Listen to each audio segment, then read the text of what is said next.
هل أتى على الإنسان حين من الدهر لم يكن شيئا مذكورا إنا خلقنا الإنسان من نطفة أمشاج نبتليه فجعلناه سميعا بصيرا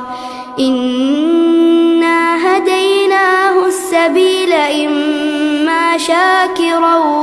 وإما كفورا إنا أعتدنا للكافرين سلاسل وأغلالا وسعيرا إن الأبرار يشربون من